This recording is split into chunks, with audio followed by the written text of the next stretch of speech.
Buenos días, profesora.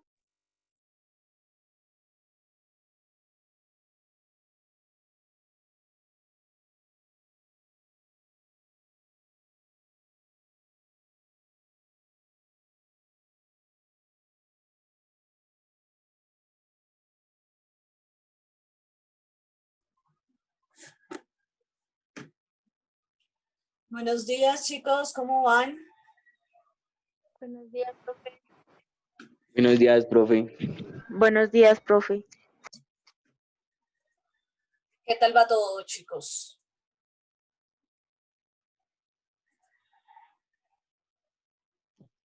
Bien, profe, ¿y usted? Muy bien, muchas gracias. Chicos, ¿cuántos habían conectados en la anterior clase de sus compañeros para saber si puedo esperar o inicio de una vez? 36, creo, profe. Buenos días. Buenos días. 36, ok, perfecto.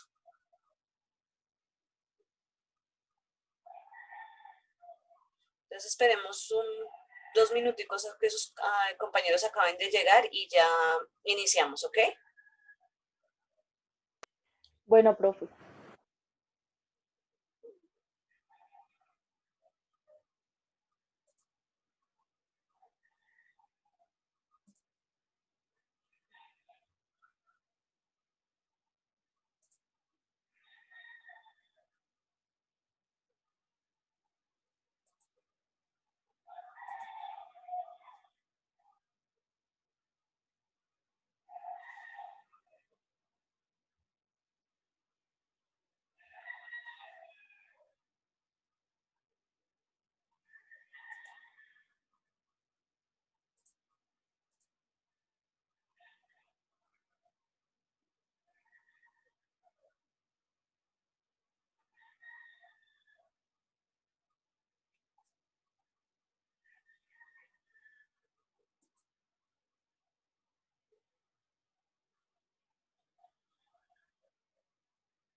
Profe, ¿sabe casualidad de qué se trata lo de mañana, lo de ahora, después de clase? Sí, precisamente de eso les voy a hablar en un principio para que a ver si lo pueden realizar ustedes, se pueden unir. Bueno, pues yo creo que ya somos 28, yo creo que ya puedo iniciar la clase. Lo que ustedes ven acá en sus pantallas es el flyer de una conferencia que se va a realizar el día de hoy de 11 de la mañana a 12 del día.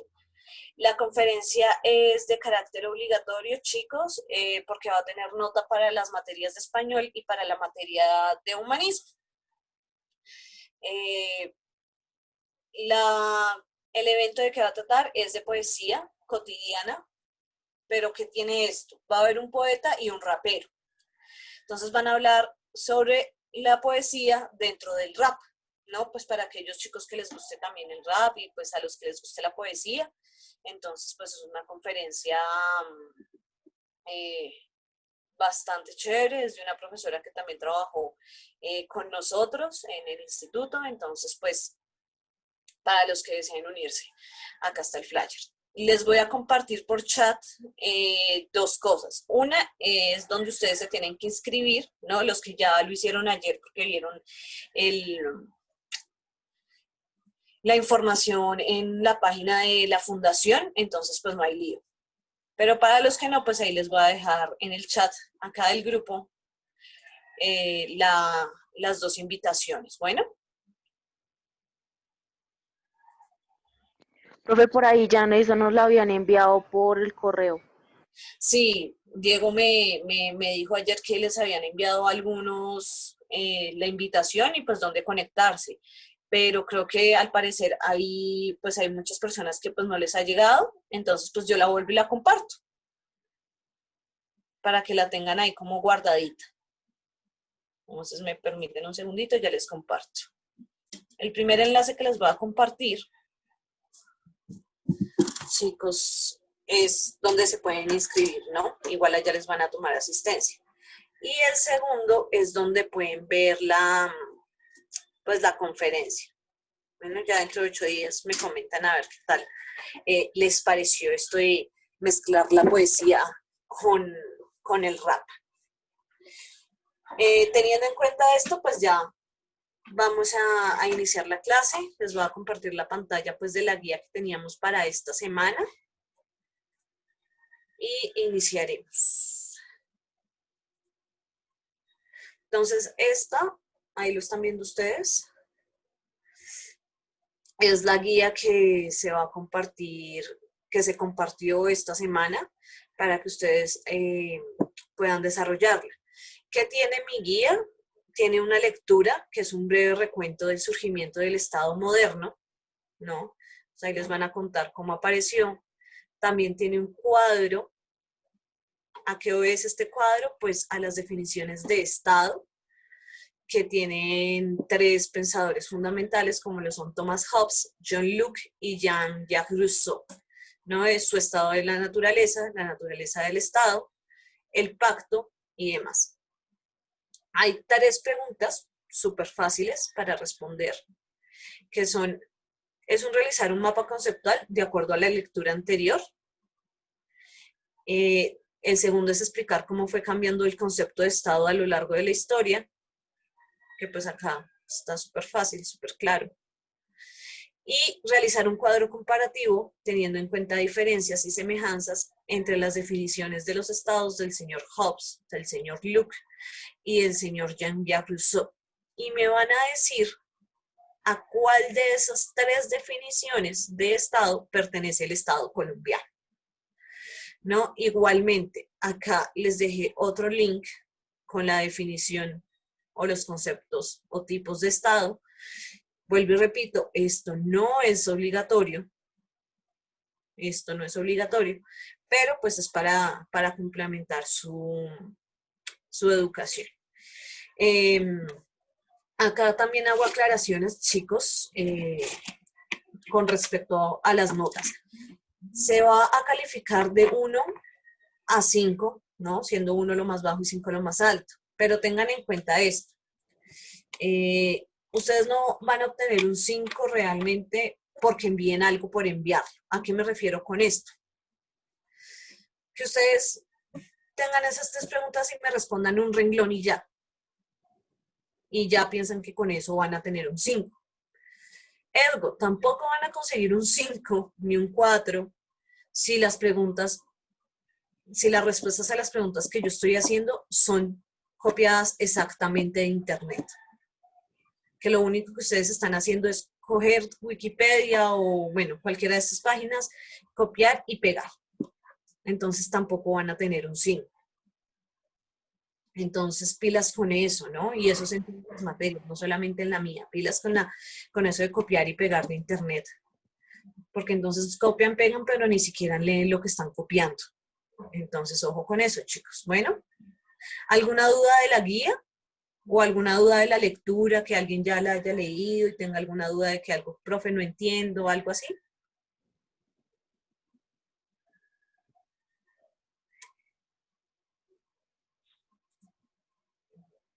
Chicos. ¿Nada? Súper claro.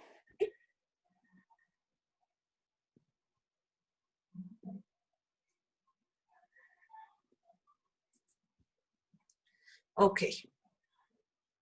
Entonces, vamos a ver acá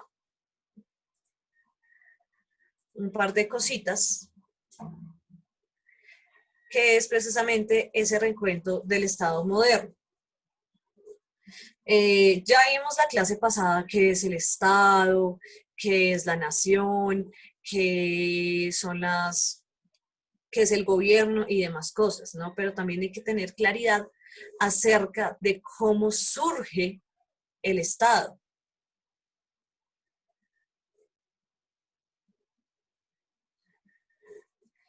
Tatiana, si quieres puedes participar por el chat, yo acá te estoy leyendo. Entonces,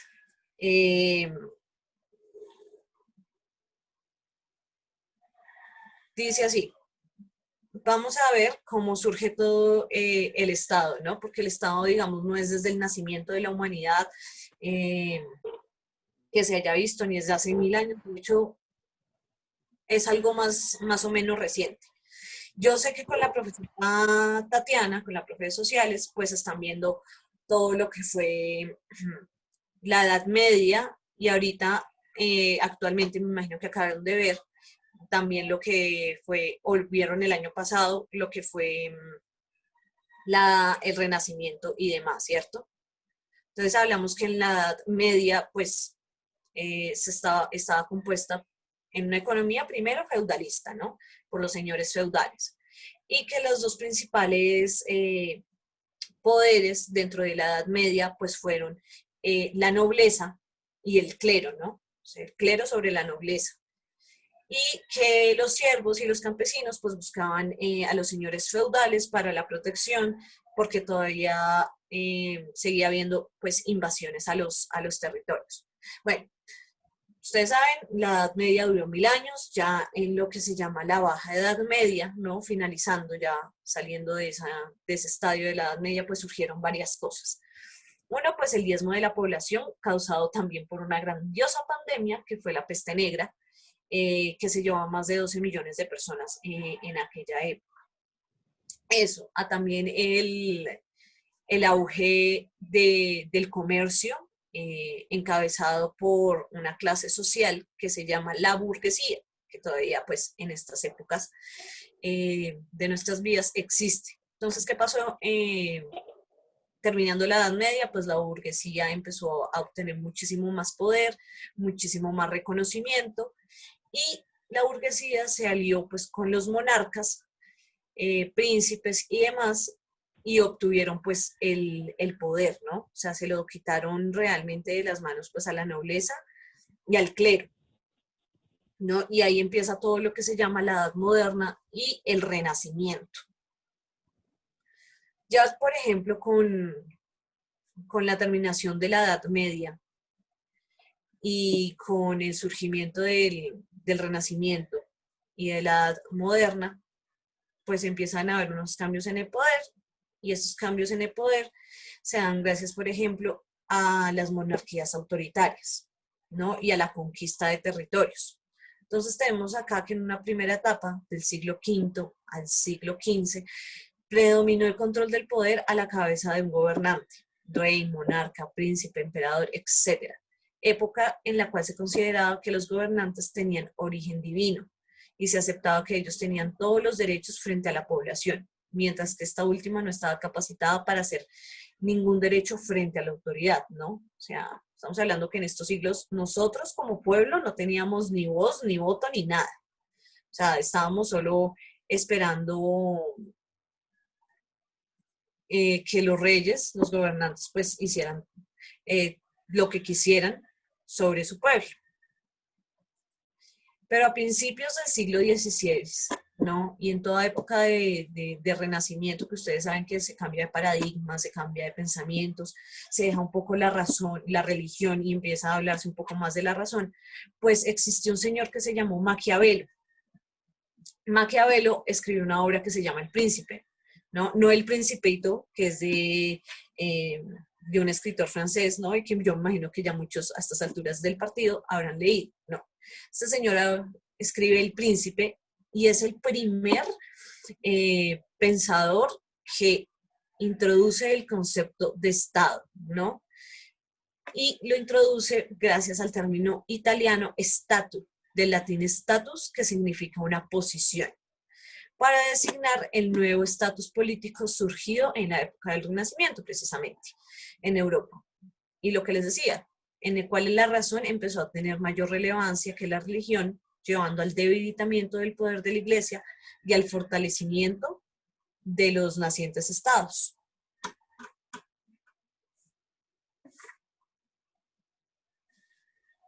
también diferentes imperios como el español, como el inglés, como el francés, enfrentaban guerras por el territorio en el mundo, lo cual los llevó a disponer pues, de sistemas de recaudos de impuesto, de fuertes ejércitos y también de construcción de vías de comunicación que contribuyeron pues a la formación de estados, ¿no? Hay dos cosas importantes acá y primero pues son las guerras por el control de los territorios y también la cuestión de la diplomacia.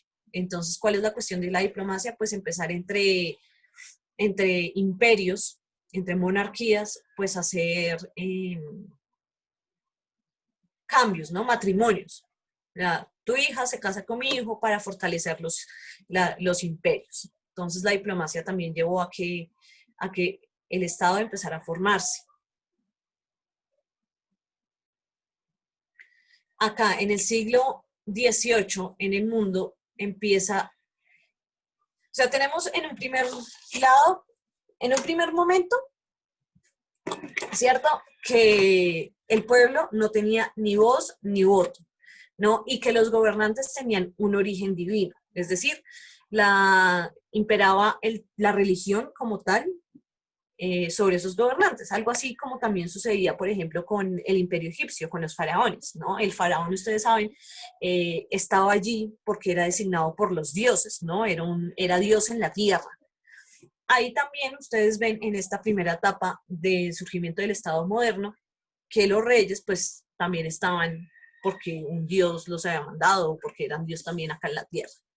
Después vemos otro momento en que empieza a superarse pues toda esa barrera de la religión, empieza a imperar la razón, ¿no? Empiezan a teorizar, y teorizar ya es llevar las cosas de las palabras a las letras, ¿no? Que tiene, digamos, un poco más en este conocimiento occidental, pues tiene mucho más vigencia y mucho más poder lo escrito que lo dicho, lamentablemente, porque la historia oral pues también tiene mucho reconocimiento. Entonces ya vemos que empieza la razón, ¿no? Empieza Maquiavelo ya a introducir el término de Estado, empiezan a consolidarse imperios como el español, el inglés, el francés, ¿no? A tener territorios, digamos que en la Edad Media eso estaba como muy disipado, ¿no? Dentro de Europa, porque estamos hablando que el surgimiento del Estado moderno se da en Europa, no estamos hablando de Asia ni de nada, porque digamos que en estos otros continentes se realizaron otros procesos que llevó a que hoy en día pues ustedes lo vean de manera distinta a cómo se ve Europa, digamos. ¿Claro hasta ahí, chicos? Sí, señora. ¿Sí? ¿O Sí, preguntas? señora. Ok, perfecto. Tatiana, ¿quieres participar?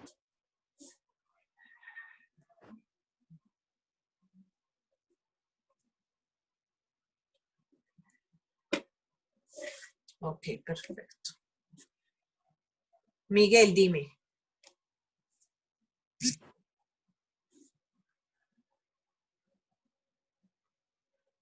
Miguel, ¿quieres hablar? ¿Cuál Tatiana es, profe? Ah, ok, perfecto. Listo. Entonces, ya nos vamos hacia el siglo XVIII. Igualmente, acá un paréntesis, los imperios también se empezaban a consolidar por las rutas comerciales, por los descubrimientos de nuevos territorios. Y en esta época hablamos que el imperio español fue uno de los más poderosos, por lo que hizo el descubrimiento del continente americano. ¿Por qué empezaron a abrirse nuevas rutas comerciales? Por las guerras que tenían por la ruta del Oriente. Entonces, ellos tuvieron que empezar a buscar nuevos caminos de viaje para poder, por ejemplo, ir a la India para traer especias y demás cosas. En esa búsqueda ustedes saben que pues Colón se perdió y pues nos encontró. Y ahí pues, ahí es donde va todo lo de la colonización en América y demás, pero aunque gran parte del territorio americano fue colonizado por los españoles, pues tampoco hay que olvidar que América del Norte fue colonizada por los ingleses y Brasil, por ejemplo, por los portugueses y las Guayanas francesas, pues obviamente por Francia. Entonces ahí va también que al abrirse hacia nuevas tierras, pues hay más territorio, mucho más imperio y se consolida muchísimo más. En el siglo XVIII el mundo empieza a tomar otra idea, ¿no?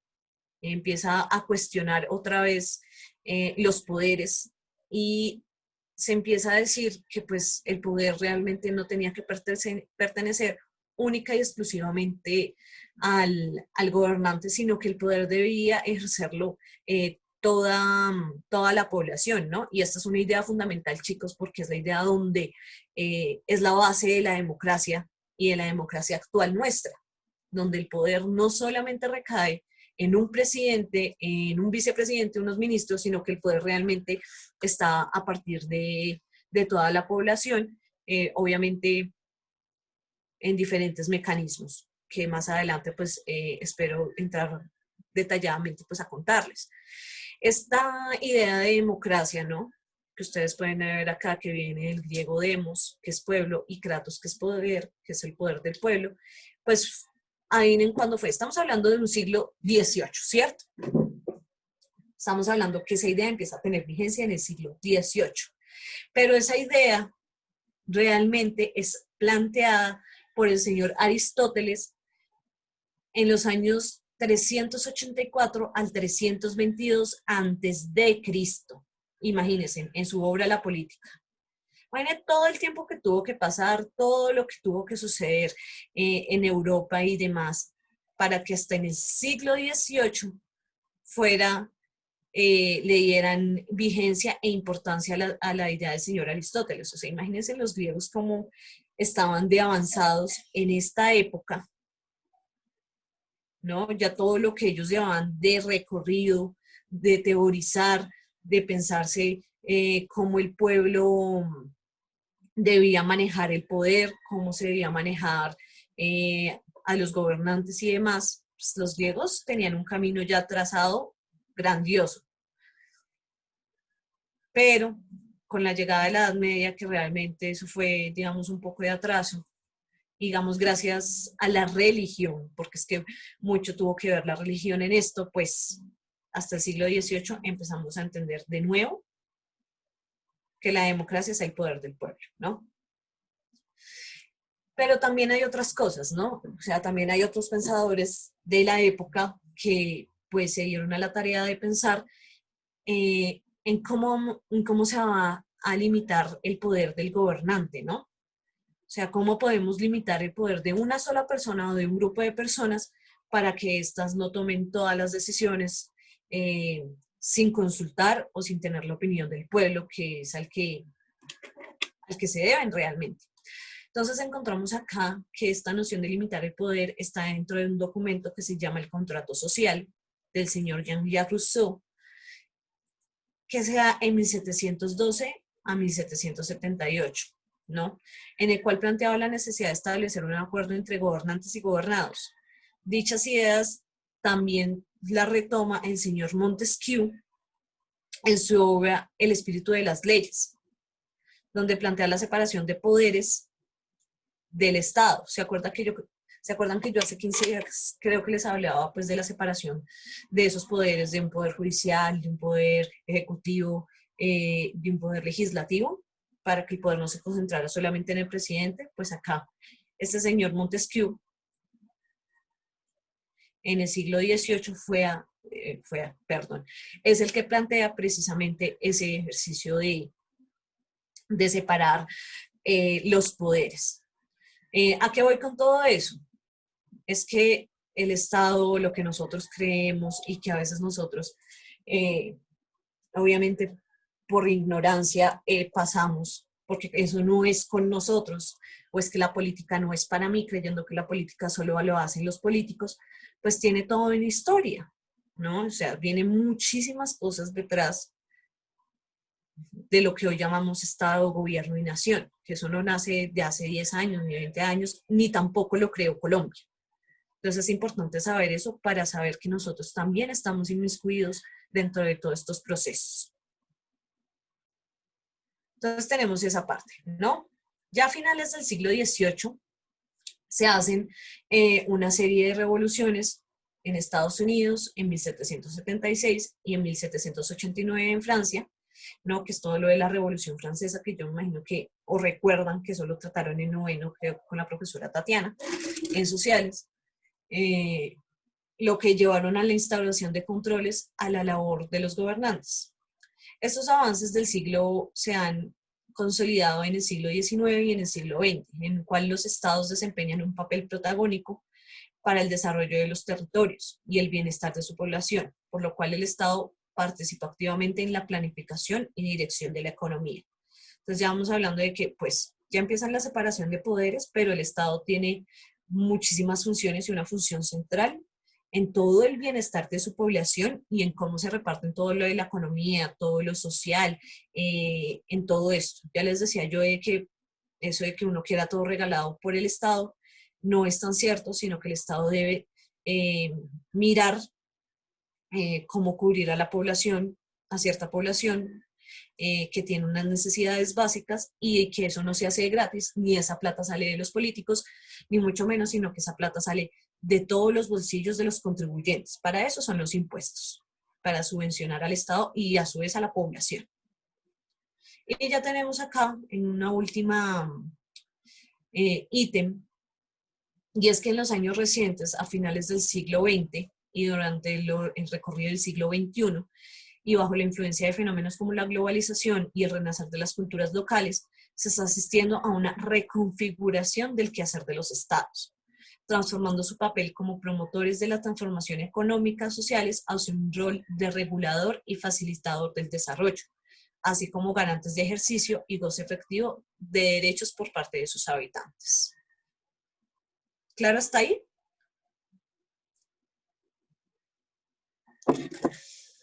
Chicos,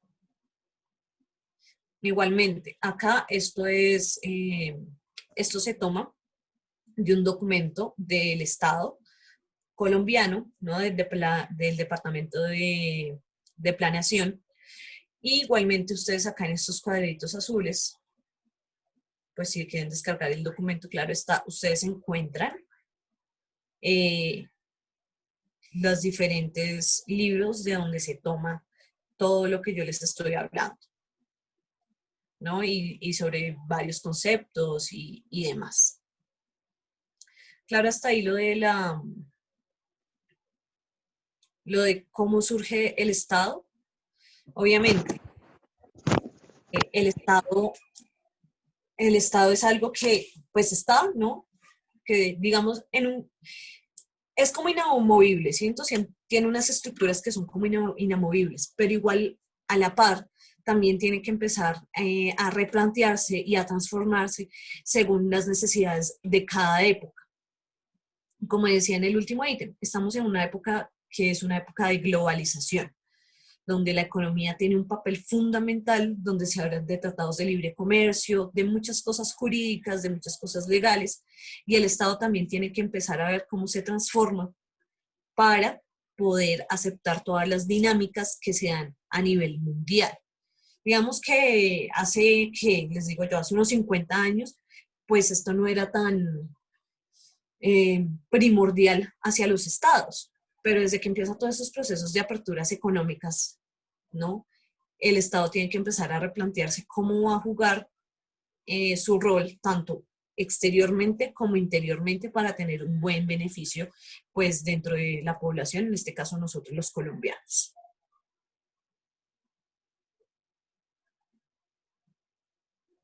Profe, y eso es así porque en vez de traer cosas que producimos acá en Colombia, porque las traen de por allá y no apoyamos lo de acá. Sí, claro, Ever. Lo que pasa es que ahí ya van otras cuestiones y otras dinámicas. ¿Cómo cuáles? Yo acá les estoy hablando como historia a nivel muy general, ¿no? Pero si hablamos, por ejemplo, del Estado colombiano, pues el Estado colombiano ahorita bajo qué manos está o a qué manos ha estado durante estos últimos 20 años, bajo el yugo del uribismo, ¿no? Y de todos estos tipos de políticos que realmente pues no están buscando o no han buscado nunca el bienestar de la población, sino enriquecerse sus bolsillos. Entonces, por eso ya hablamos de que ellos hagan esos tratados de libre comercio, que importen las cosas en vez de apoyar pues a los campesinos. No sé si sabían, pero de hecho esta semana, ayer, Río Paila, todos estos azucareros grandes, todos estos ingenios azucareros y demás, querían realizar una patente sobre la panela.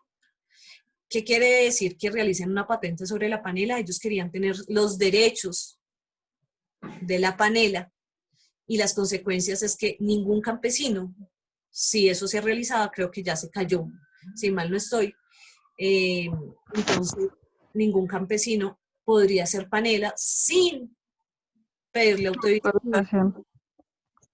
a estos ingenios azucareros para poder realizarlas. Entonces, es eso. Es que si uno lo habla desde la teoría, chicos, obviamente en la teoría todo es bello, todo es hermoso, ¿no? Uno habla de que sí, que el pueblo, que las democracias y que demás. Pero cuando uno se va a territorio, cuando uno se va a práctica o cuando uno, por ejemplo, ya mira, por ejemplo, casos tan particulares como el colombiano, pues uno se da cuenta de que acá primero prima la corrupción y eso lo cambia absolutamente todo. Además que se han generado unas dinámicas a lo largo de estos años, que han llevado a que la población colombiana, pues, primero normalice la corrupción, porque es que ya la normalizamos. Ah, sí, otro político que se sube a robar. Y eso está muy mal hecho, porque nosotros no deberíamos estar normalizando esas cosas, ni las muertes, porque, ah, sí, otro muerto. Qué embarrada, ¿no? O sea, ¿de cuándo acá empezamos a normalizar la muerte? Y muertes en formas violentas. Entonces es ver esos casos. El caso colombiano es una cosa bastante complicada, ¿no? Y sobre todo complicada por todo lo que tenemos. La corrupción, el narcotráfico, los actores armados, paramilitares, BACRIM, en fin, etcétera, hacen que nosotros seamos un caso excepcional, realmente. De hecho, hay un libro, por si lo quieren leer, se lo recomiendo, es muy bueno, se llama El orangután con saco leva. Es gordito, sí, es algo así, pero donde este escritor hace un recorrido por los últimos 100 años de democracia colombiana, mirando todas las falencias que ha tenido, ¿no? O sea, de boca para afuera somos una democracia, pero de dientes para adentro, esta vaina es una dictadura de partido único. Ve, Sí, claro, en este momento no hay democracia de nada. profe, la verdad es muy triste leer y ver la cantidad de corrupción que hay en nuestro país, cómo nos desangran día a día. Yo por eso, la verdad, no leo mucho de eso, porque pues nos meten como el dedo en la llaga de lo que estamos sufriendo, pero uno a veces se pregunta cómo cambiamos eso. La persona que intenta cambiarlo, lo callan o lo asesinan de alguna manera, ¿no? Pica. Sí, Entonces es muy triste ver la situación en la que estamos y una vez se pregunta cómo lo hacemos, cómo cambiamos esto. Pero cuando las personas tratan de hacerlo, pues hay repercusiones bastante duras y la verdad no están gobernando esa punta de temor, de violencia y el ciudadano tiene este temor, tiene miedo a hacerse sentir. sí, chicos, exactamente, es eso. Es ver todo lo que está pasando actualmente. O sea, de hecho también, pues es que ya nos quedan 6 minutos, es el hecho de, por ejemplo, levantarnos hoy con 3 masacres en menos de 24 horas, donde murieron 6 personas en el Cauca, donde mataron 5 en Arauca y 3 en Nariño. Ustedes han visto las noticias. En estas últimas 2 semanas ha habido más de 10 masacres ya, ¿no? Y de jóvenes, o sea, estamos hablando de edades entre los 12 y los 25 años. Y en lo que va de este año, solamente este año, han habido 40 masacres, ¿no? Y desde la firma de los acuerdos de paz en 2016 ha habido más de 900 asesinatos a líderes sociales y defensores de derechos humanos. Precisamente lo que decía ahorita el compañero, a esas personas que quieren levantar su voz para tratar de cambiar todo este aparato corrupto. Entonces es terrible, es muy triste, la verdad. Yo hoy tengo el alma partida por todo lo que ha venido sucediendo. Y yo sé que acá hay muchos jóvenes, mucha gente que tiene 18, 15 años y que no recuerda, pero hay otra gente que ya lleva sus años, como yo, y que sabe que todo esto que está sucediendo ya ahorita en las últimas semanas es muy similar a lo que ocurría cuando inició los gobiernos de Álvaro Uribe Vélez, de las masacres y a querer disfrazar estos asesinatos bajo juventudes de las FARC o porque los chicos eran supuestamente drogadictos o eran jefes de clanes o era un ajuste de cuentas o demás. Y eso no es así, chicos. Eso no son ajustes de cuentas, eso no son líos de faldas. Ellos no son jóvenes de las FARC, ellos no son drogadictos, no.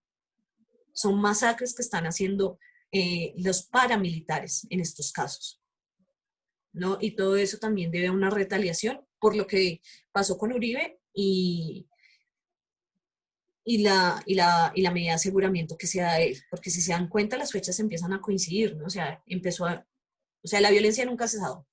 Quiero quedar claro en eso. Pero este tipo de masacres empezó a subir desde la medida de aseguramiento de este señor.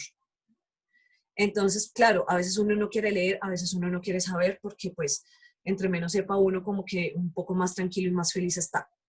Pero para poder cambiar esto, para poder dejarle, no a nosotros, porque realmente esto no lo vamos a vivir nosotros chicos, sino lo va a vivir las generaciones venideras, pues es necesario leer, es necesario estudiar, es necesario aprender historia, es necesario mirar cómo ha surgido, cómo se ha movido políticamente Colombia y que nosotros estamos ahí y que pues entre más tarde o temprano nos va a alcanzar, el conflicto nos va a agarrar, ya sea por condiciones económicas, ya sea porque llegue acá, porque ya están los brazos armados de los paramilitares, ustedes ya lo saben, las Águilas Negras son un brazo armado paramilitar urbano. Entonces, pues no hay que hacerse tanto de la vista gorda, porque tarde o temprano nos va a llegar. Entonces tenemos que leer, tenemos que conocer, hacer pedagogía con nuestro círculo más cercano y empezar a dejar esa individualidad que nos ha caracterizado durante tantos años. Yo lo hago y si a mí no me afecta, entonces pues de malas el resto. Eso es como el vecino que se le quema la casa, ¿cierto? Al vecino se le está quemando la casa, pero yo no hago nada. Es al vecino, a mí no me afecta. Pero lo que no sabe es que ese fuego se puede propagar a su casa y sí le va a afectar. Entonces es eso, chicos. La invitación es a leer, aunque nos duela, aunque nos parta el alma todas estas noticias, pero si no lo hacemos, pues también empezamos a ser un poco cómplices de todo lo que está pasando. Y obviamente yo no les estoy diciendo, no, vamos a ir y hacer y a cambiar todo de la noche a la mañana, porque no es así. Pero si empezamos con las acciones pequeñas, algo vamos a lograr a futuro, en unos 10, 20 años, pero le vamos a dejar un mejor país a los que vienen detrás de nosotros. Y nada, chicos, ya saben, si ustedes tienen alguna duda, alguna inquietud, algo que quieran tocar en las clases, no, profe, es que a mí me interesó este tema o esta noticia me pareció relevante y yo creo que es necesaria pues charlarlo, pues mi clase también está abierta a eso, ¿sí? Porque no podemos ocultar dentro de los aulas de clase lo que está sucediendo afuera de ellas. Entonces, nada, chicos, les agradezco la participación el día de hoy. Reiterarles la invitación al evento de poesía y cotidiana, que es obligatorio, que les van a tomar asistencia, que va a tener nota conmigo y con el profesor Neider, que es el profesor de español. Y nada, chicos, les deseo una muy buena fin de semana y una buena semana. Y cuídense mucho, por favor. Cuídense mucho, chicos, de todo corazón. No siendo más, me despido. Profe, una preguntita. Gracias, profe. ¿A qué hora se Gracias, empieza profe, igualmente. La conferencia a las 11. De 11 a 12. Los listo. dejo ya para que vayan a desayunar. Yo ya desayuné, pero gracias. Que descanse, profe, que duerma. Lo mismo, que Chao, descansen. profe. Muchísimas gracias, profe. Gracias. Hasta luego. Hasta luego.